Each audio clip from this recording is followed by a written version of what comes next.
Sungguh tercela, bulan puasa masih saja buat bid'ah dalam agama. Inilah bid'ah yang dianggap biasa di bulan puasa. 1. Zikir berjamaah di sela-sela solat tarawih dengan dipimpin seorang imam atau mereka sebut Bilal karena solat tarawihnya Rasulullah dan para sahabat tak demikian. Sebagian masyarakat mempraktekkan bahwa mereka mengamalkan antara sela-sela duduk istirahat dan solat tarawih dengan berzikir menggunakan bacaan-bacaan tertentu yang dipimpin oleh Bilal. Padahal waktu tersebut sebenarnya adalah waktu untuk istirahat. Itulah mengapa solat tarawih disebut tarawih yang berarti istirahat. Jika demikian, waktu istirahat tersebut sebaiknya diberi kesempatan pada para jamaah untuk menarik nafas, tidak dibebani dengan hal lainnya. Adapun untuk bacaan zikir yang ditentukan oleh Nabi adalah zikir saat setelah solat witir dengan bacaan yang diriwayatkan sahih dalam riwayat An-Nasa'i dan Ahmad, Subhanal Malikil Quddus, yang dibaca sebanyak 3 kali dan dilanjutkan dengan doa, Allahumma inni a'udzubika biridauka min sakhatik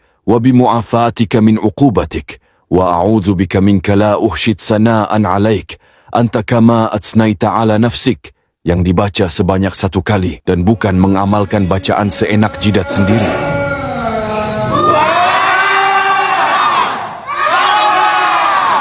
2. Melafalkan niat puasa berjamaah yang bacaannya saja tak pernah dikenal Nabi dan para sahabat karena Rasulullah SAW melakukan niat itu di hati, bukan di lisan. 3. Meyakini bahwa solat tarawih harus menggunakan Bilal. Solat tarawih witir rakaat ini rahimakumullah. Kenapa harus punya keyakinan mewajibkan adanya Bilal saat solat tarawih? Ingatlah kaedah fikih yang ma'ruf mengatakan hukum asal ibadah adalah haram sampai ada dalil yang memerintahkannya. Ibnul Hajj dalam kitabnya Al-Madkhal jilid 2 mengatakan hendaknya seorang imam menjauhi ritual zikir yang dipimpin satu orang yang mereka sebut Bilal dan diikuti para jamaah yang mereka lakukan antara 2 rakaat solat tarawih, sedangkan Nabi, Khulafaur Rasyidin dan sahabat lainnya tak pernah melakukannya. Cukuplah sebaik-baik perkataan adalah kitabullah dan sebaik-baik petunjuk adalah sunnah Rasulullah SAW. Jangan menganggap semua itu baik walau tak berdalil. Jika semua bisa berbuat sesuka hati dalam ibadah di agama ini, lantas apa yang tersisa dari kemurnian Islam?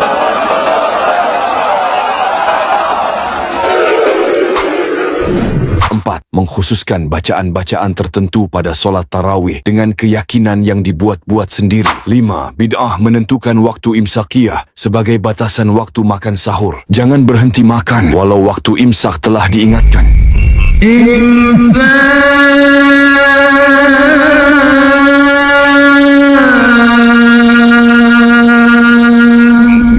Inilah bid'ah dalam penetapan batasan waktu sahur sebagai keharusan berhenti makan, karena batasan seorang berhenti makan sahur bukannya saat imsak, namun yang lebih tepat saat azan subuh telah berkumandang, sebagaimana firman Allah Ta'ala dalam surat Al-Baqarah ayat 187, dan makan minumlah hingga terang bagimu benang putih dari benang hitam, yaitu saat terbit fajar, kemudian sempurnakanlah puasa itu sampai datang malam. Dan terkait waktu imsakiyah adalah sebagai tanda kehati-hatian saja dan bukan batasan berhenti makan, karena seorang masih boleh menyelesaikan sahurnya sampai azan subuh tiba. 6. Peringatan malam nuzulul Quran.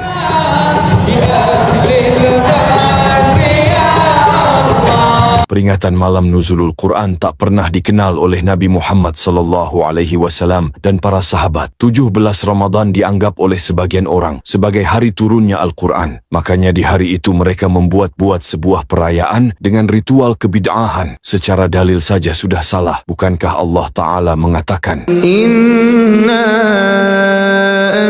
anzalnahu fi laylatil qadr wa ma adraka ma laylatul qadr laylatul qadri khairun min alfi syahr. Sesungguhnya kami telah menurunkan Al-Quran pada malam kemuliaan. Dan tahukah kamu apakah malam kemuliaan itu? Malam kemuliaan itu lebih baik dari 1000 bulan. Dan malam kemuliaan itu disebut dengan malam Lailatul Qadar yang terjadi di 10 hari terakhir bulan Ramadan. Jadi Al-Quran bukan turun di malam ke-17 Ramadan, tetapi lebih tepatnya pada malam Lailatul Qadar. Maka sadarilah wahai saudaraku, jangan kau buat-buat hari spesial atau hari perayaan mengatasnamakan Islam tanpa dalil dan contoh dari Nabi SAW dan para sahabat. 7. Menunda berbuka puasa atau menunda azan maghrib dengan dalil perasaan, merupakan kebid'ahan. Menunda azan maghrib sangat bertentangan dengan perintah Nabi SAW yang menganjurkan kita untuk menyegerakan berbuka. Rasulullah bersabda, manusia senantiasa berada dalam kebaikan selama mereka menyegerakan berbuka. Hadis riwayat Bukhari Muslim. Berdalil itu bukan dengan perasaan, tetapi berdalilah dengan sunnah dan Al-Quran yang dipahami para sahabat, dan jangan berpatokan dengan akal masing-masing pimpinan kelompoknya, karena semua itu bisa menjerumuskan kepada kebinasaan. Ingatlah, Rasulullah mengatakan, setiap bidah itu sesat, dan kesesatan itu tempatnya di neraka.